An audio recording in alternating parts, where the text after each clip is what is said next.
morning, Jay Baba. Betty is going to introduce Ursula in just a moment, and she will tell us part one of her story. Just quickly want to announce that the bookstore is open this afternoon during all of the free time. Just give me a few minutes to eat lunch, and then the bookstore will be open. And Rainey, when Ursula is done with her presentation this morning, don't leave, because Rainey's going to come up and give you a brief description of a full 14 different CDs that are available in the bookstore of her work and her collaboration work.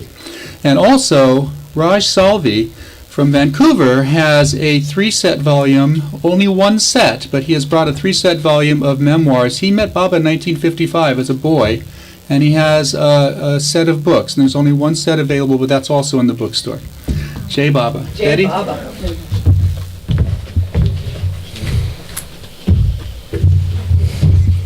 Jay Baba, everybody. I've known Ursula in, I don't know, gosh, 20, 30. Oh, am I louder? Louder? Am I good? Now? Okay. We go way back in the Bay Area. Ursula, Rainey, and I, in fact. It's a real treat to have you both here. I was thinking about Ursula.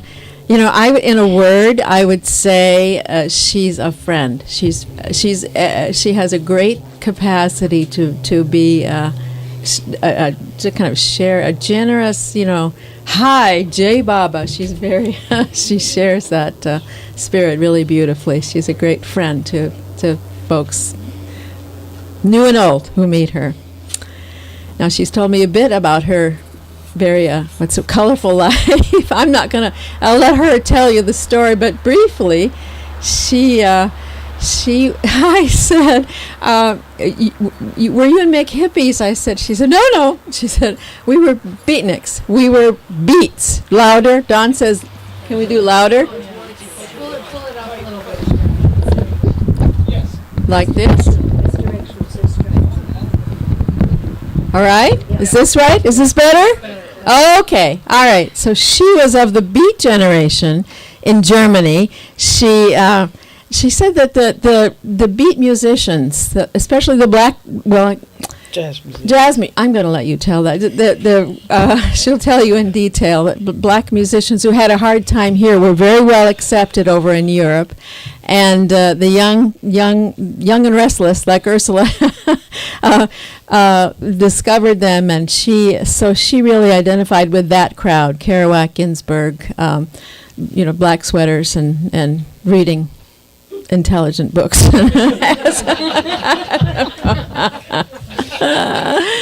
So it's a great story, and I'll let her tell it. So anyway, it's wonderful, Ursula, to have you here. Both of you ladies. It's fabulous to hear. Thank you. Good job. Oh yes. All right. She's going to tell her story today up to meeting Baba, and then the afternoon after. And after that, we'll have a good question and answer time. So if you'd hold your questions until then, we'll have that time for discussion at that time. Jay Baba. A couple of people have asked me. It's direction. Have to be straight. Okay. Straight up. It's very direct. Okay. Better? A couple of people asked me if I was raised Catholic, and today I'm not sure why, but that gets me to my beginning. I was born in Germany in January of 1945, and as you might imagine, January of 1945 was not Germany's greatest moment. And my mother had been relocated in the country because women and children were relocated, whether they wanted to or not. They were removed from the cities and were put on farms. So my mother and my sister were on a farm, and my father, the last leave he had from being a German soldier stationed in France was sometime in 1944, where apparently I was made, but he never knew that my mother was pregnant, and nor did he know that she had another child, because he was quickly after put into American prison of war camp, and he did not come back until 1947, when I was 2. So I was born on the farm with my mother, and the farmer's wife had a bowl of water and a towel, apparently. Those were the help to be born. Actually, children born in Germany in 1945, only 20% survived. The 80% did not. So there were not very many children my age when I grew up. So when my father came back in 1947, we moved back to the city, to Frankfurt. And my mother was Protestant, so she had my sister and I baptized Protestant, because she did not know if she was ever going to be reunited, whether my father was going to return from the war. So when he did and the family got together, my father's family was Catholic. So all I remember as a small child was the constant nagging from my grandmother about the heathen children that lived in the house. And that was my sister and I. We were the heathens. And even though I was very small, it didn't take much to figure out that all really was about money. And it really was all about inheritance. And if the heathen children were not going to be fixed, then there would be no inheritance. So unceremoniously, we were taken to the Catholic Church, and rituals were performed. And I remember really well, I was 5 at that point, I remember really well that I was the same after. I walked.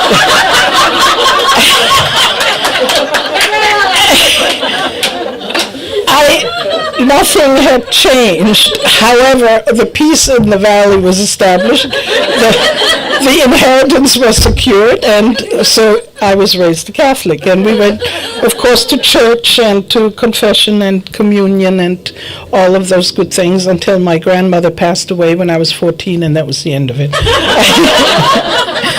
I didn't have to do that anymore. So then, growing up, to what Betty said, I was a beatnik. I guess I grew up fairly quickly because I was actually quite young. But you haven't mentioned Elfie yet. Oh, my sister, yes. What a wonderful influence, and why you had to grow up quickly to be twins with Elfie. Okay, perhaps. We weren't. So I started reading the existentialists, and first part was the French Baudelaire and Rimbaud and all those kind of things. And Nietzsche, oh my goodness, I was very young. I became a nihilist, and I was thinking. So then I discovered 2 things. I discovered marijuana, and I discovered the beat poets, Kerouac and Ginsberg and Corso and Ferlinghetti and all those guys. And I had found, I think, my calling in life.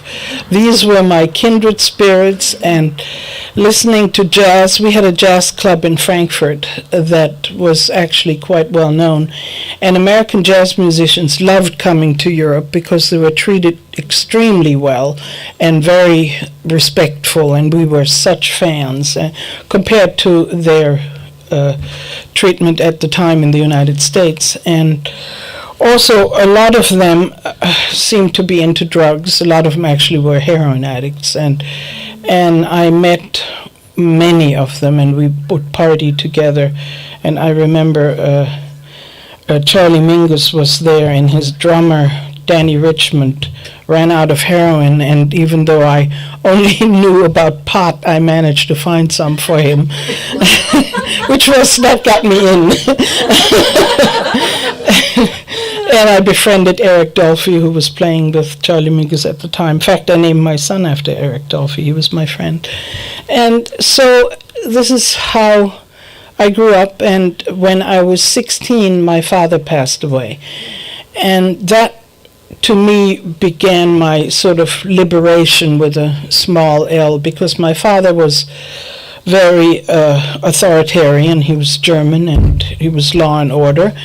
And we had to sneak around. We were not allowed, my sister and I were not allowed out after dark, which in Germany is 3 o'clock in the afternoon in the winter. So my sister and I, we had a compadre in my mother, and she would help us sneak out and go to the movies or whatever we did. So when my father passed away at the age of 16, I was pretty much on my own, in a sense that my mother imposed no restrictions on me and my life. So I went to school, and I actually eventually finished school and got a degree in accounting. But what we would do, my friends and I, on the weekends, we would either take off Friday from school or Monday from school or both, and hitchhike to Paris. Paris from Frankfurt was about 4.5 hours if you got a good car and no speed limit. And, well, it could take a whole day if somehow, sometimes. But we would rent a hotel room that didn't even have a bathroom. The bathroom was down the hall for like $2 a night in those days, in the early 60s, and 10 of us would pile in there and sneak past the concierge. Or if we didn't have a place to stay, we'd sit in the market halls all night and drink coffee and talk about.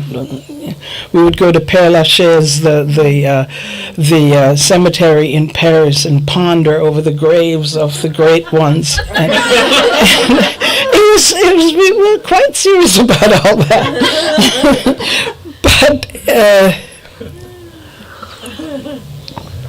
at the same time, being like that did not make me very popular among the general population of Germany. Germany was very conservative still, and you know, it was not so long after the war, and all these people that, you know, used to adore Hitler, they didn't just disappear, they just didn't talk about it anymore. But their personalities were still there, and I found it very restrictive and sort of suffocating almost. And I remember reading Jack Kerouac's On the Road, and I said, I have got to go. I have got to go. So, meanwhile, a lot of the Americans that came to the jazz club were military. There was a great American military presence because this was still the Cold War. And I somehow befriended a bunch of people that were stationed in the Air Force at Rhein-Main Air Base in Frankfurt, a big air base. And as I said, when I was 16, I started smoking pot. Or actually, we didn't smoke that much pot. It all came from North Africa, and it was mostly hashish. The Arabs were more into hashish. So, and of course, I'd smoke with the jazz musicians and with my friends. And I discovered at some point that the American soldiers were actually a little bit afraid of the Arabs that were selling the drugs. So I found a niche, and that is I became the middleman, because the Americans. I started when smoking pot when I was 16. I was dealing when I was 17. Yeah.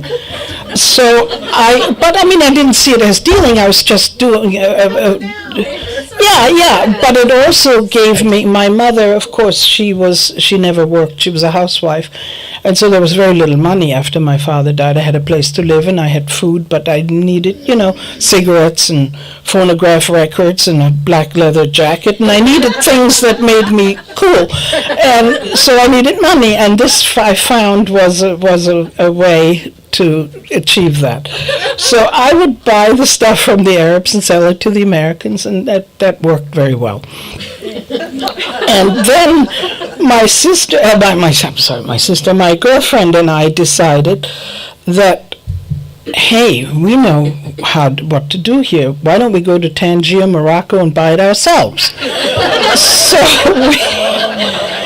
So we took off, and at that point I was 18.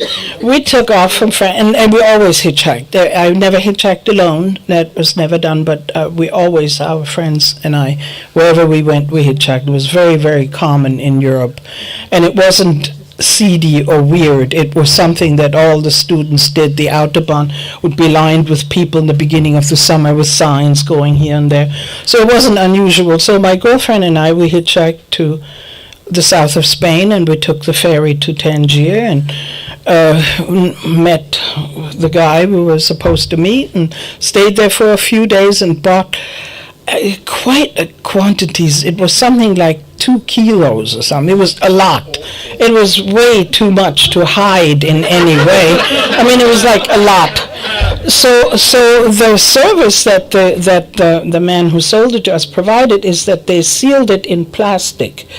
They made this plastic belt and sealed it so it wouldn't smell, and you wore it around your waist. So we went back on the ferry, and I remember walking through the customs on the ferry on the Spanish side, going, oh. Meanwhile, the friends that I had from the Air Force, several of them were spies. They were trained by the Air Force at the Monterey Language School, and there was one for Russia, one for Bulgaria, one for Poland, one for Romania. And apparently, I mean, I could care less that this is what they did while they were in the Air Force, but the Air Force cared a great deal, apparently. And what we didn't know is that and they had, Air Force is allowed to live off base. They had an apartment that they shared in town, which was kind of party central, and the Air Force apparently was watching them and listening, and they knew exactly what was happening. And one of the one for Russia, his name was Ken Weaver. He later became the drummer for the Fugs. Some of you might be. There was a rock and roll group in the '60s out of New York, the Fugs. Yes, yeah. Ken Weaver was the drummer. He did the same thing that Gary Powers did out of in the Air Force. He flew over Russia, or as close to Russia as possible, and listened and translated. So these were some heavy-duty guys, except to me they were just my friends, and they, So anyway, when Karina and I came back from Morocco with our ware, we immediately, apparently, the Air Force discovered that this had happened. Whether they had listened or heard or what, but I don't know. But we weren't back more than a week when first of all, our friends disappeared. Oh, meanwhile, I forgot the most important person, Mick. Yes, Mick. Yes, so one of my customers that I sold drugs to was Mick Hamilton. He was stationed at Rhein-Main Air Base, and I started a relationship with him. We were dating, and when I came back from Morocco, suddenly all my friends, you couldn't reach them. They were not there, and the Air Force had restricted them to the base, and they literally disappeared. And then the next thing that happened is the German police came and searched my house and arrested me for at least half of the stuff. Karina, my friend, took the other half to Hamburg with her. So now I was arrested by the German police for all these drugs, and they questioned me, and they didn't keep me. They just kept me there for the day, and they questioned me, and they let me go. My mother came to pick me up, and they let me go home, but the court case was to be ensuing. And the next thing that happened is I got a call from the Air Force police saying that we have Hamilton here in the stockade. If you want to see him, you can come down and talk to us. So I said, okay, and I went to talk to the Air Force police, and basically I told them that, yes, of course, I had this marijuana and hashish, which they knew since the German police took it. But Mick Hamilton didn't know anything about it, absolutely not. He does not even know that I smoked. because if he knew that I smoked, he would have nothing to do with me. He's 100% innocent. He knows absolutely nothing about the darker side of my life, because they wanted to catch him, but they even took most of his clothes. At that point, he spent a lot of time at my house. Most of his clothes were at my house, but they even took his clothes and turned the pockets inside out and brushed them and analyzed them, and they could not find anything on him, not a seed. And I, of course, did not incriminate him at all. So the other Air Force guys, Ken Weaver and the spy guys, they shipped back to the United States immediately. We never heard from them. We never saw them again at that point.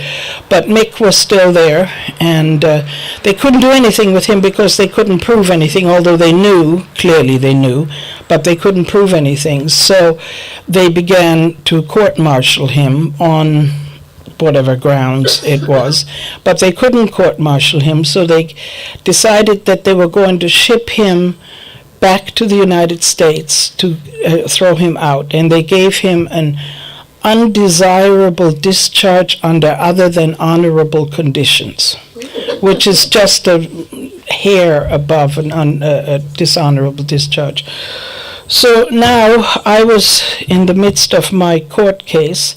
Mick was in New York. They shipped him there and threw him out of the Army.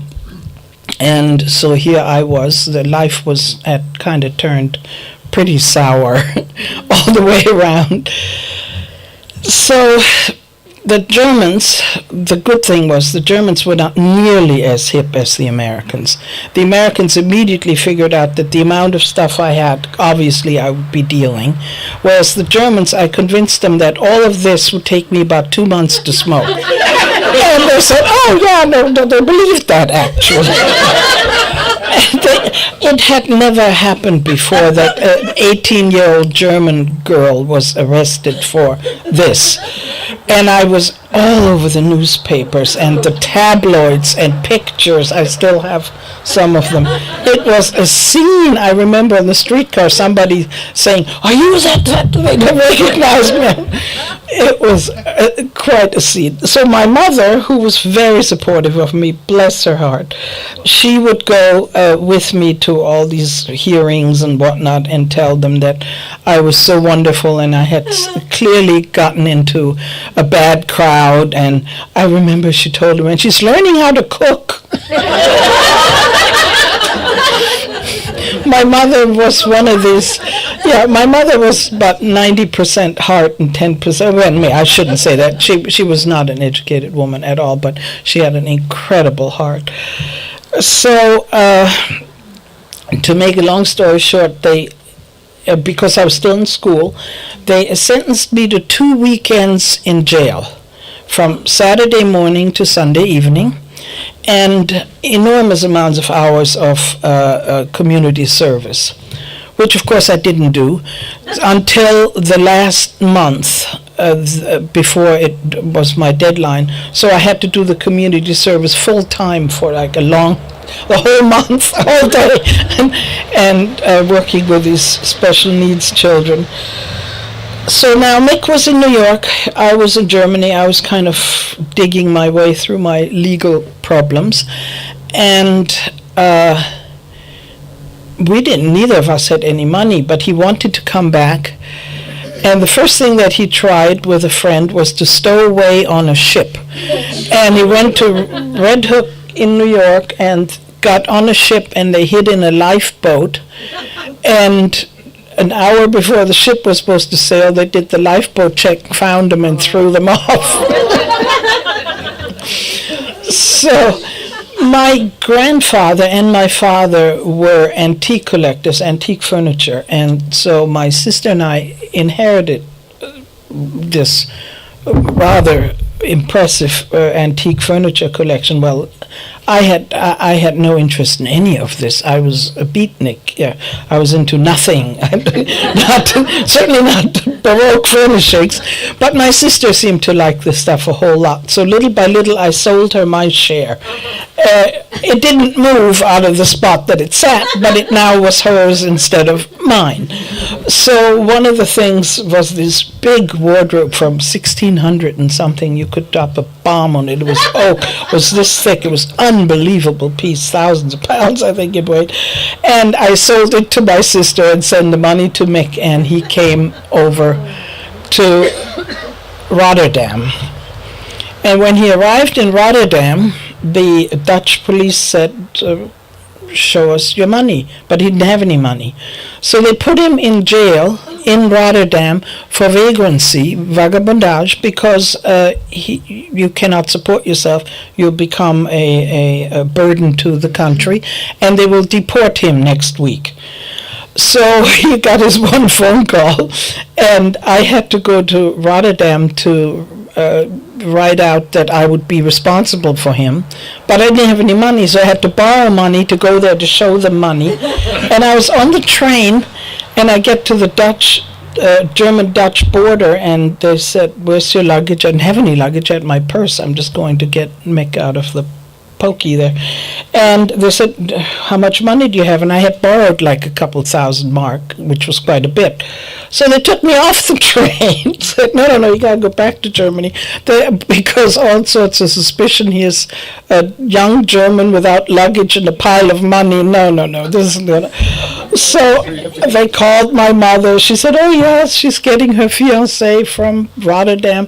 So they gave me finally the green light, and I went and I got Mick, and he came to Frankfurt, and all was well. I was finished with school at that point, and now what are we going to do? We were actually free. I had done my community service and everything, and we were okay.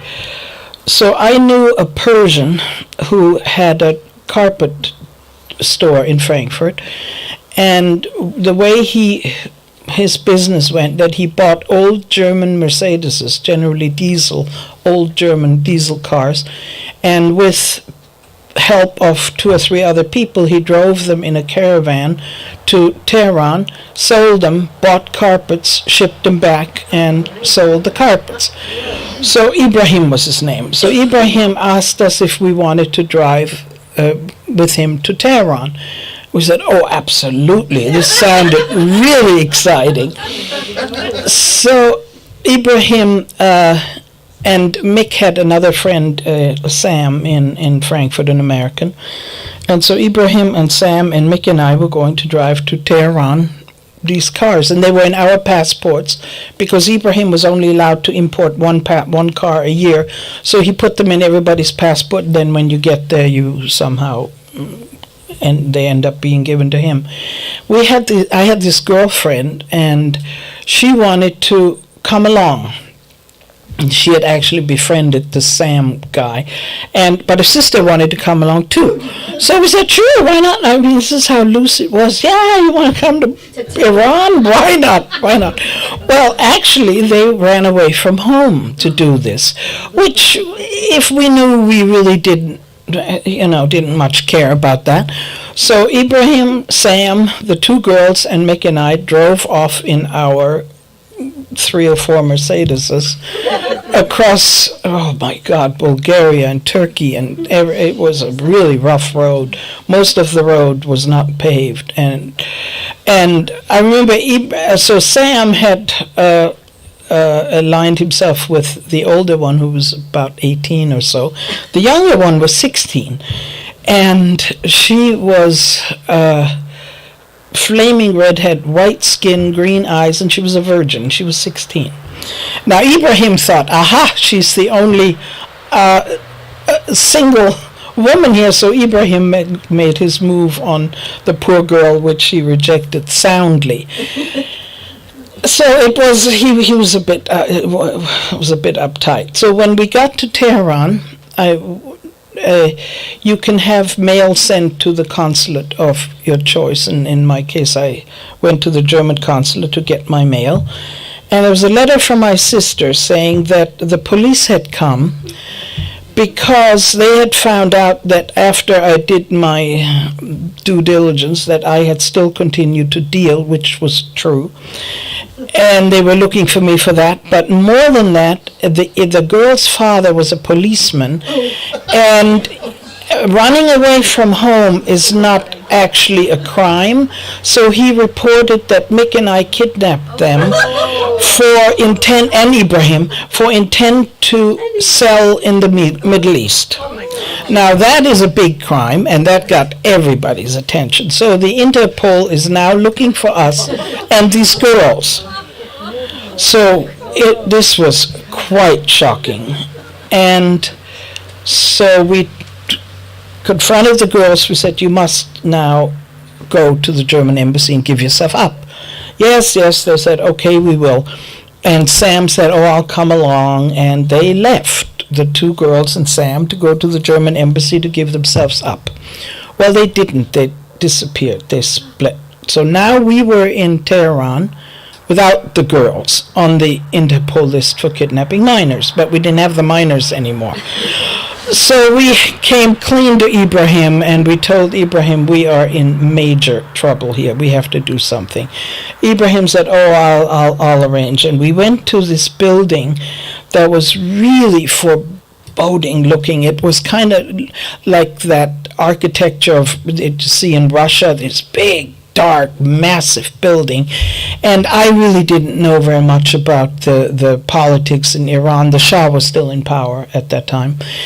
And we went there, and what it was the headquarters of Savak, the Iranian secret police, which were known for their brutality.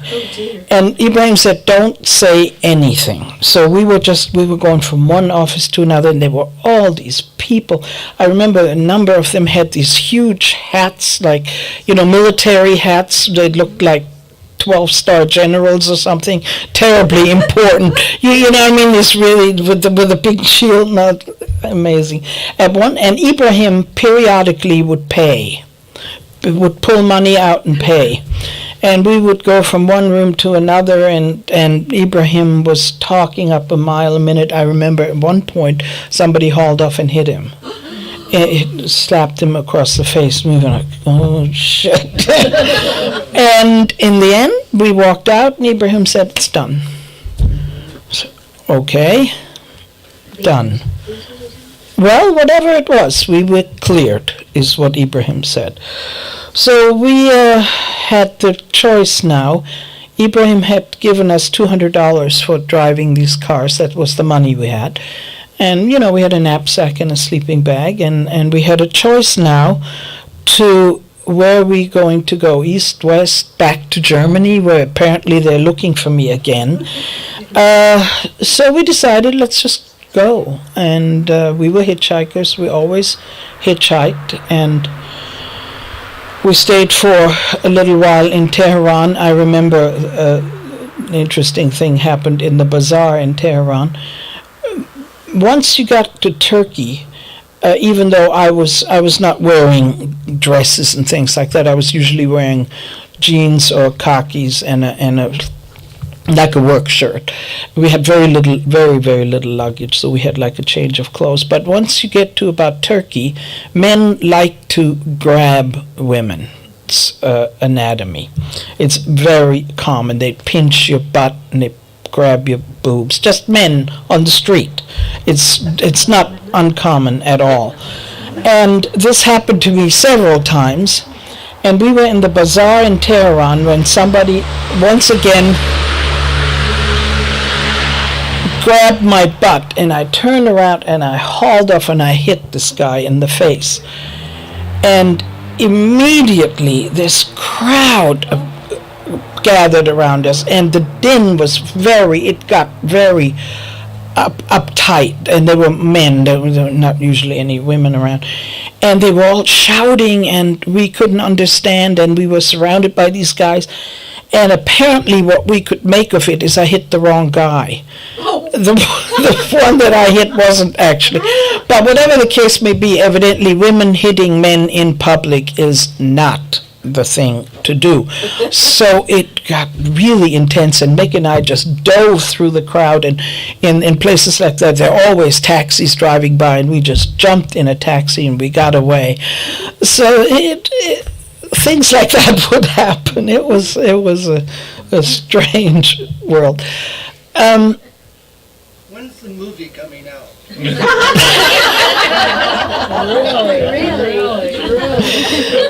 So after Tehran, we decided we go east, and the next country would be Pakistan. So we hitchhiked across the southern desert of Iran, and sometimes we would take a bus or a jeep would stop and pick us up, trucks, usually trucks as well. And we were very nervous when we got to the Persian Pakistani border, because we still were very well aware of the fact that we had been on the Interpol list. So we very gingerly gave our passports, and nothing happened. They stamped our passports, and we went into Pakistan. We purchased at some point watches. There were smuggling was something that was big, and the idea of being smugglers appealed to us a great deal. That was kind of right down our alley, you know. And in the bazaar, I think it was at Nokundi at the Iranian Pakistani border, they sold watches. Who knows whether they were probably made in China, but it said Swiss movement on them, so you were supposed to think they're made in Switzerland. It didn't have a band, it was only the watch part, and they were still wound up, and they were selling them by the pound. And so we bought like a kilo of watches. They were less than $1 a piece, I think. And we sold them all over India for all kinds. We sold them usually for about $75 a piece, because at that time India did not allow imports. Nothing was imported into India except raw material by the government. If India did not make it, it was unavailable unless it was smuggled in, and which was a really good thing, because I think the Indian economy grew enormously by manufacturing anything, you know, washers, dryers, fans, whatever, and then exporting them to countries in the Middle East. In India actually benefited from that greatly. So when we were in Pakistan, the one thing we wanted to do is to be by the ocean, because the desert had been a long time. So we went to Karachi, and we went out to the Hawke's Bay, to the Arabian Sea, and we never paid for a place to stay unless we had to. Often natives would invite us. It's very common, especially in the Muslim world. I remember taking a train from the last town in Iran to the first town in Pakistan, and there was a sign in the desert, a small sort of hand-painted sign that said Pakistan, land of hospitality. And that is really true. There is nothing like Muslim hospitality. It is incredible. And we went out to Hawke's Bay, and the police station, they invited us. We stayed at the police station. They gave us a cot in a room. And a kind of interesting thing happened when on all of my trips to Paris and around Europe, you know, the south of France and wherever, there was this nucleus of hippies, or, you know, people who hitchhiked around that one knew. And so I knew a lot of people that had seen here and there. Last time I saw you was in Munich or in Paris or wherever. And we were at Hawke's Bay in Karachi, and on the horizon comes a moped, bzzz, and this Pakistani guy, and on the back of the moped was an Austrian hippie that I knew from Paris. Unbelievable wolf.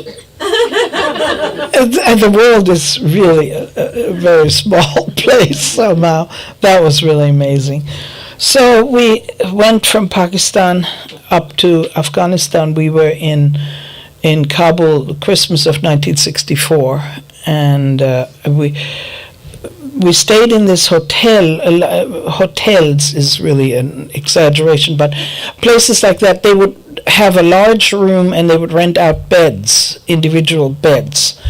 And so I was always, of course, the only woman. And Mick and I were in one bed with about 8 beds full of Afghans in one room. This wasn't unusual. Well, actually, often they thought I was a man, because a woman in men's clothing,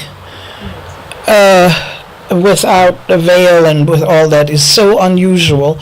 It's much more unusual than a man with long hair. So oftentimes they thought that I was a young man, and Mick was the old man because he had a beard, and you grow the beard and to sort of the latter part of life. So in fact, in India, they thought Mick was the guru and I was the disciple. And in Kabul, in that room, there was a pot-belly stove in the middle. It was winter, Christmas in Afghanistan. There was this pot-belly stove and a stovepipe that went out the wall somewhere that was tied to the ceiling in wires. And we had my first earthquake. And the stovepipes came down, and the Afghans all threw themselves down, Allahu Akbar, and started praying, and the whole place shook, and there was soot everywhere, all the black stuff that came out of the stovepipe. It was pretty amazing. And driving across the Khyber Pass, we often, when we hitchhiked, Pakistani trucks and Indian trucks, they have on the cab, over the cab, is an area that is shielded from the wind by a wooden kind of a box. So when you sit in there, actually you could lie down and you're completely out of the wind. This is on top of trucks like that. We traveled a lot of India, and it's nice because we always attracted attention in India as well as in Pakistan. People come around to stare at you and ask you questions and all. So it's nice to be up there and just see. How did you get the watches into India? Oh, yeah. We're not in India yet, so we're still in Pakistan. We're in Afghanistan, then Pakistan. So then we were in Lahore, and we were going to go to India.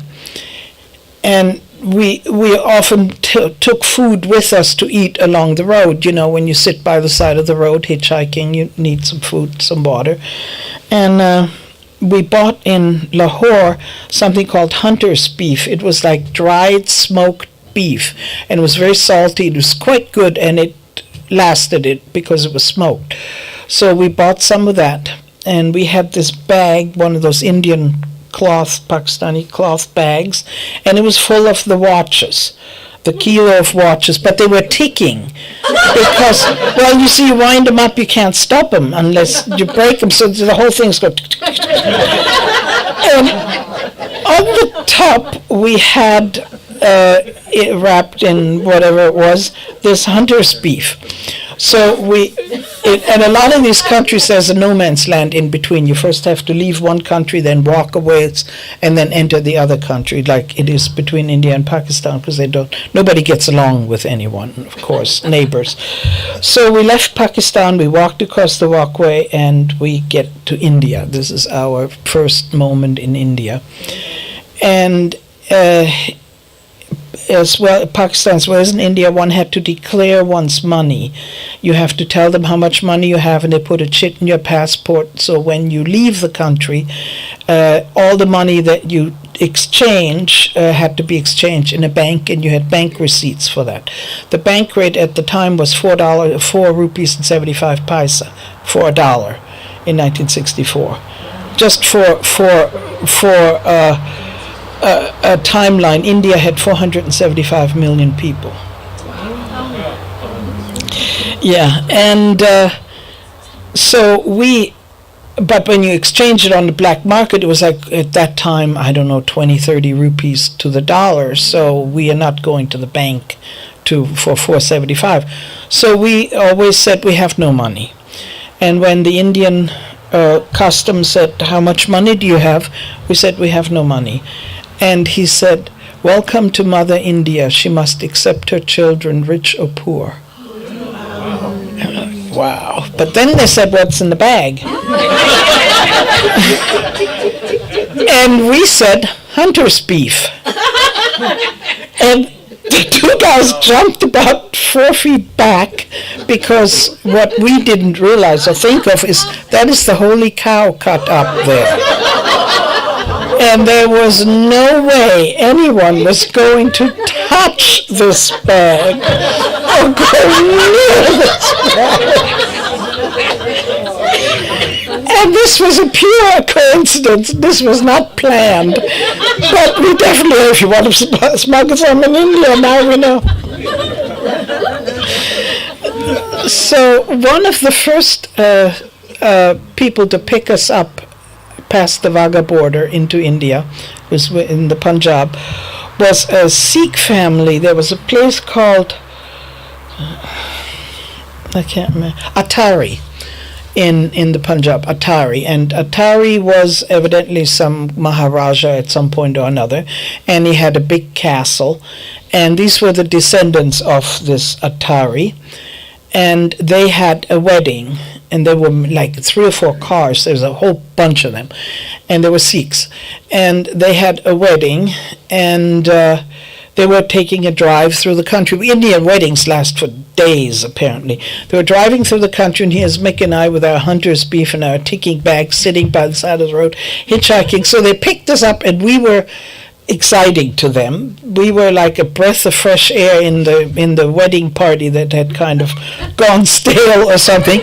They took us to the castle, and they dressed us up in the bridal and the groom stuff. I had pounds of gold on me, hooked from here to here, and all of the stuff, and sari, and it was spectacular. And Mick with his turban and the beard, they tied it up and put him into this and paraded us around. We stayed with him a couple of days. It was really exciting. It was our entrance into India. It was very, very exciting. And then we traveled some. We went to Delhi, and we were going to go to Nepal. And we stayed along. We went to Benares. In fact, in Benares, something funny happened. We were invited by these people to stay in their house. It's very common for people of means to invite you to stay in their home. And this man invited us to stay in his house, and it was kind of in the Ghats of Benares, was really, really far out. And we all along, by the way, would buy and smoke either marijuana or hashish regularly, always. And that is really easy to do. In Pakistan, they have the government opium and ganja shop. You buy it there. So it's really easy to get. It's not some kind of an illegal thing in that sense at all. And we were selling a couple of our watches in the bazaar in Benares when the police came to this guy's house and said, "Your guests are dealing in the black market in the bazaar, and we must have an inquiry, and you must come down to the police station, and we must question you." Like, oh God! So we escaped from Benares. We packed our bags and hitchhiked out of town. We took a rickshaw, as I recall, and we actually hitchhiked from the back of the rickshaw. Mick stuck his head out and flagged down a truck so we could escape from Benares. We were almost busted for selling our watches. So then we went to Nepal from there and bought quite a bit of hashish. It was several pounds, and it was really quite a big quantity. And the plan was to take this to Japan, where we knew that the American military, especially the Air Force, was very present in Japan, and we were going to take this to Japan. We were going to sell this to American military personnel and make a killing. That's the plan. But this was such a big lump. It was again in one of those Indian cloth bags. And not to jump ahead of the story, but we took this bag from Nepal to India, from India to Burma, from Burma to Thailand, from Thailand to Malaysia, from Malaysia to Singapore, from Singapore to Vietnam, from Vietnam to Hong Kong, and from Hong Kong to Japan, without any problem. Somehow I think the Avatar had his nazar on us or something. I mean, how can you imagine any of these countries if they had...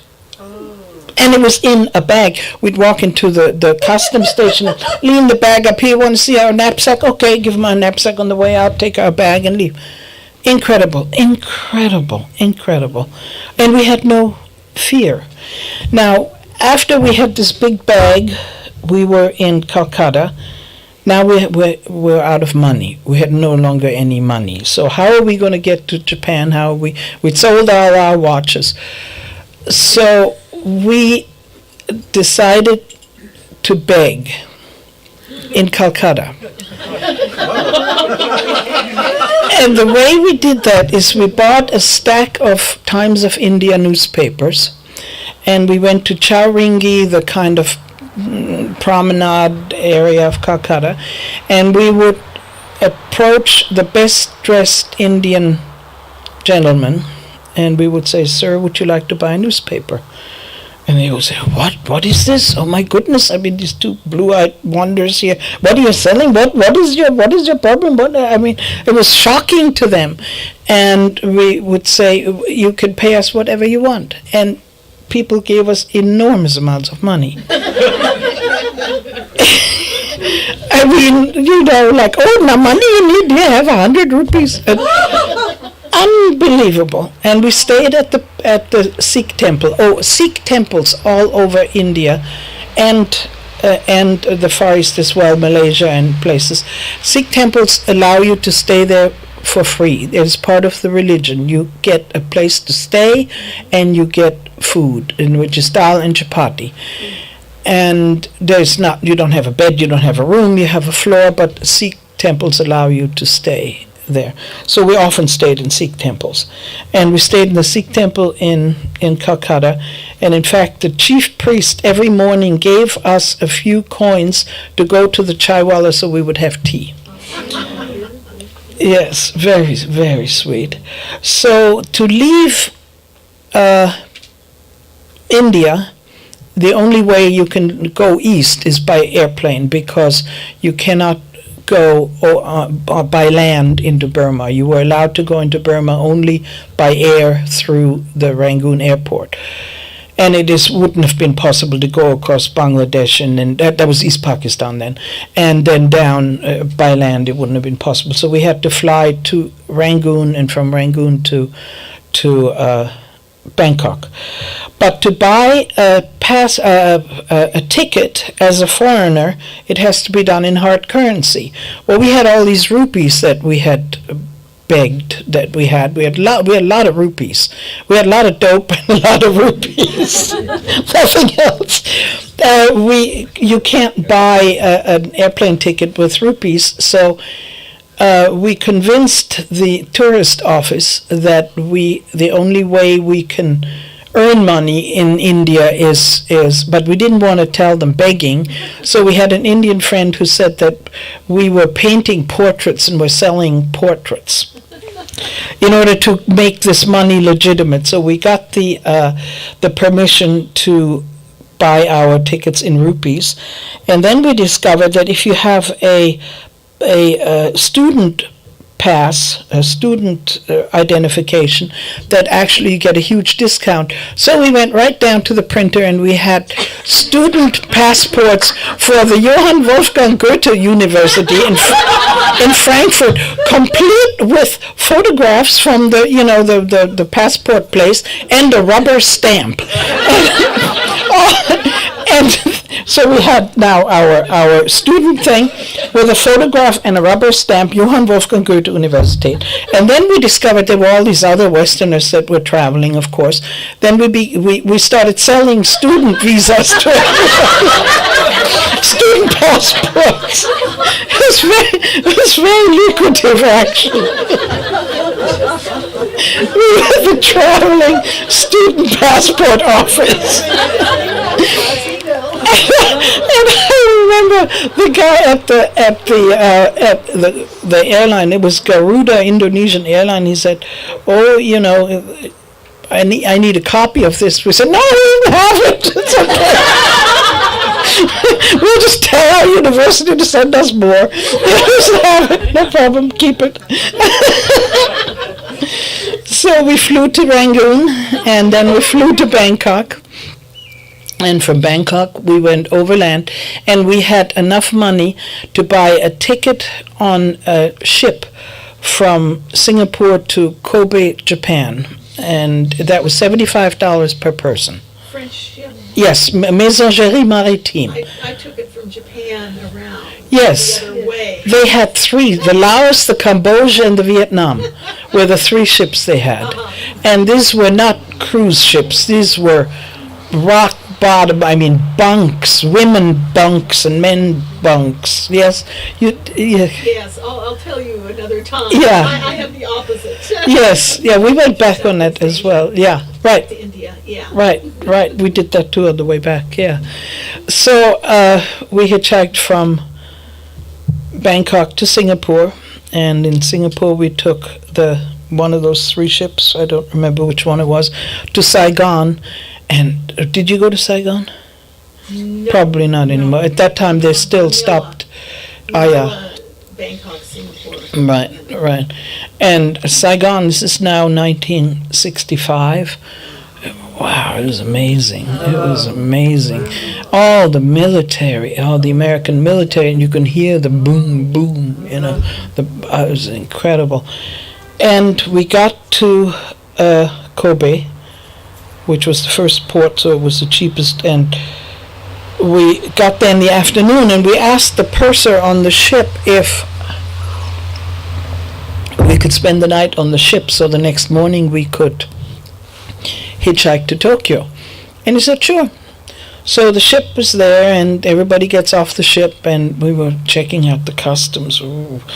And the next morning, we get off with our bag, and because no ship had arrived, the customs was closed and had gone home. And so we walked into Japan with our bag.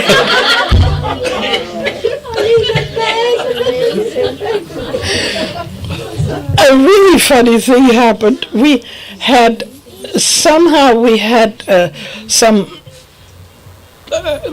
list of youth hostels, and there was a youth hostel in Tokyo, a part called Otsuka, that we saw on our list. We went there, and nothing is locked. The houses, they have the shoji screen sliding doors and windows.